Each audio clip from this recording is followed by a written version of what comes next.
है। और मेरे प्रभु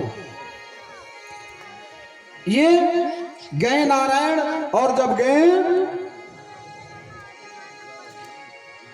गए वहां तो माता श्रृंगार करके एक जो लड़िया जिसको कहा जाता था, लकड़ी का पहिया उसमें लगता था, बैल से जूता जाता, डल्लब के पहले वो लड़िया थी, उसी के नीचे वो माँ अपने लाला को सुला दी और उसके ऊपर सारे सामग्री को रख करके घर को लीप पोत दिया और वहीं सब सखियों को बैठाया। सखी आई, कुछ शोर मचाने लगी तो कही कि भाई शोर ना मचाओ, इसलिए लाला सोया हुआ है। अब इधर जो है उनके करवट बदलने में भजन इत्यादि हो रहा है और भगवान रो रहे हैं, त्राई त्राई कर रहे हैं, रो रहे हैं। कोई तो जागे, कोई तो सुने मेरे बात को, कोई सुनने वाला नहीं है।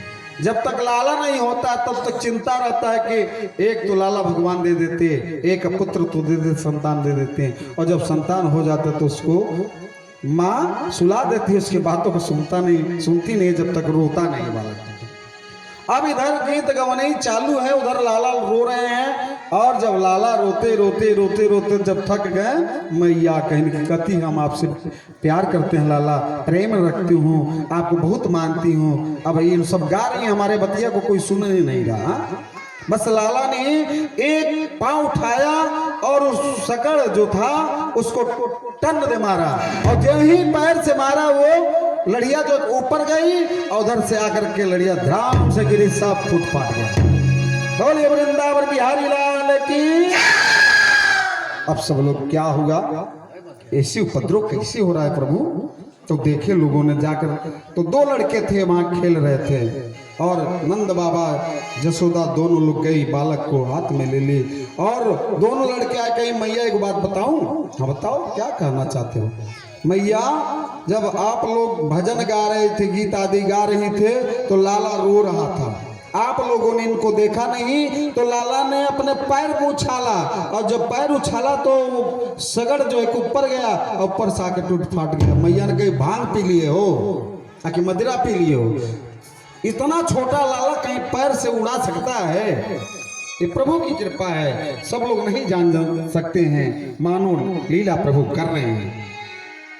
मेरे नारायण, वो लोमस ऋषि के श्राप से वो सगड़ हो गया था। एक बार वो स्नान कर रहा था वो, और उसी समय लोमस ऋषि उस रास्ते से आ रहे थे, और ये प्रणाम नहीं किया, और ईश्वर ने श्राप दिया, जाओ तुम जट हो जाओ। तो वही जो है कि सगड़ बना, और सगड़ के भगवान के द्वारा उसका उद्धार हुआ। बोलिए सगड़ मर्दन भगवान की। ऐसे अनेक लीला भगवान ने किया मेरे नारायण। उसके बाद से कथा आती है, कंस का एक दूत था जिसका नाम तीसरा व्रत था मेरे नारायण। तीसरा व्रत भी जो है कि बड़े भयानक दत्त था, और कंस की बात को मान करके जब वो पधारा भगवान को मारने के लिए, तो भगवान देखे तो देखे कि आ रहा है पौंडल के रूप में, तो भगवान ने कहा कि मामा जी ने कूड़न खटोला तो भेज दिया, कोई बात नहीं। और भगवान को आया लेकर के आसमान में घूमने लगा मेरे नारायण। जब तक गोकुल में घूमता रहा,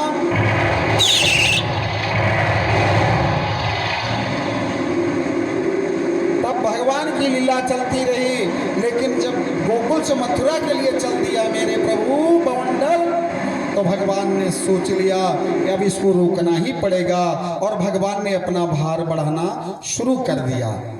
जब भार बढ़ाना शुरू किया नारायण ने, तो तीसरा व्रत सोचा कहीं हम पत्थर तो नहीं उठा लाए, बालक समझ करके। भगवान ने कहा देखो मूर्ख कैसा बात कर रहा है,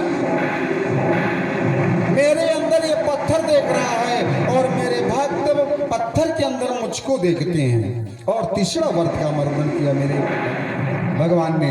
बोलिए तीसरा व्रत मर्दन भगवान की। ऐसी ऐसी भगवान की लीला शुरू हुआ मेरे नाम। कहा जाता है प्रभु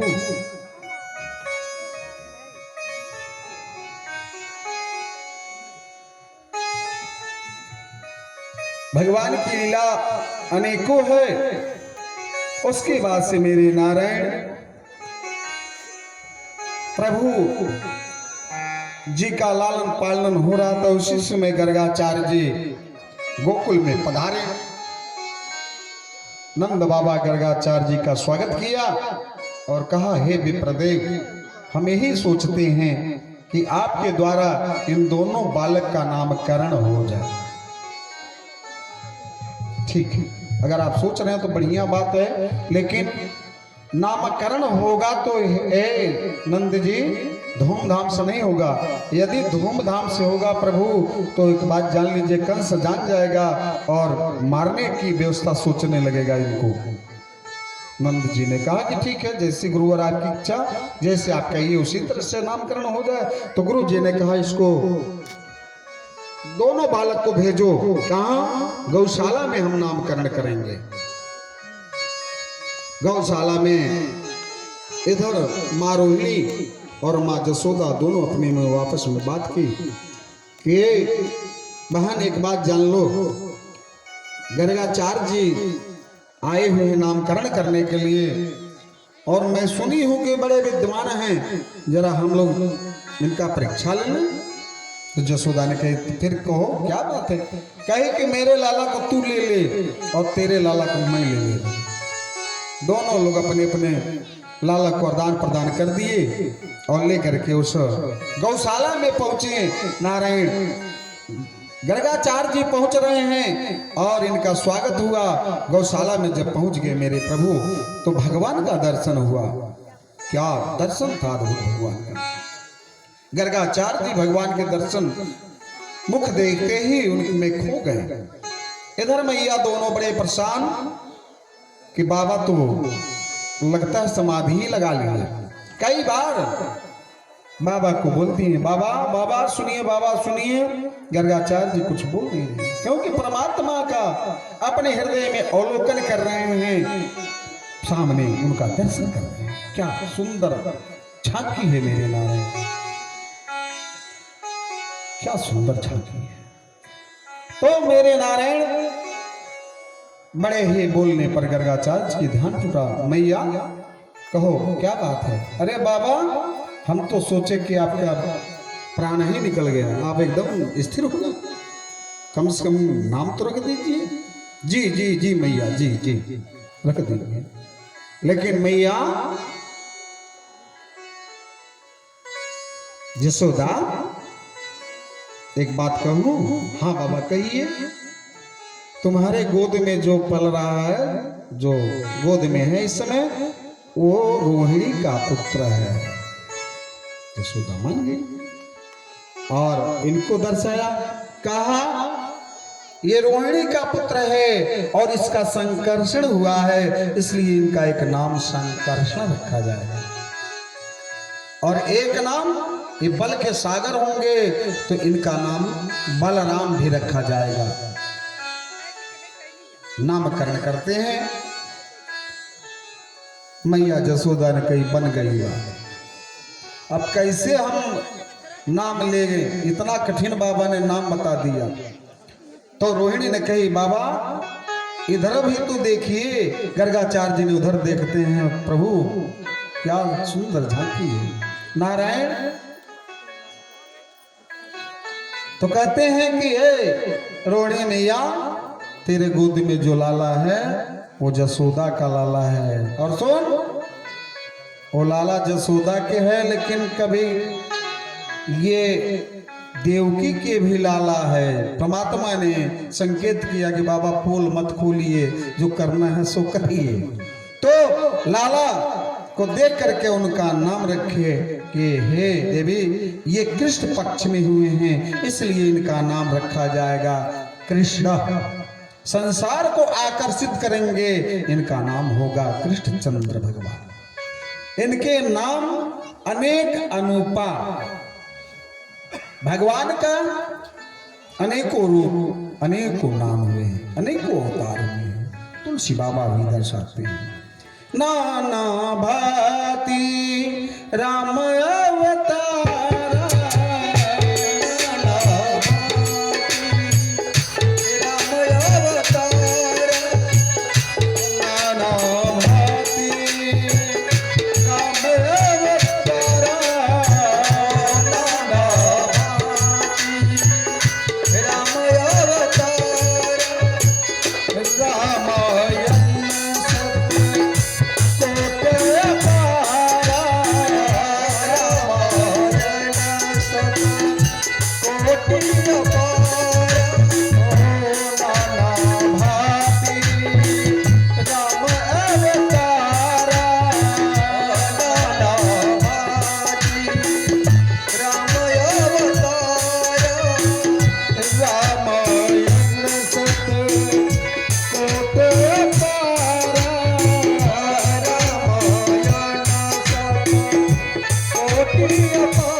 भगवान के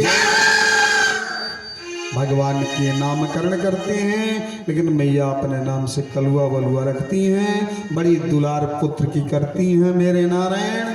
ऐसे लीला भगवान कर रहे हैं।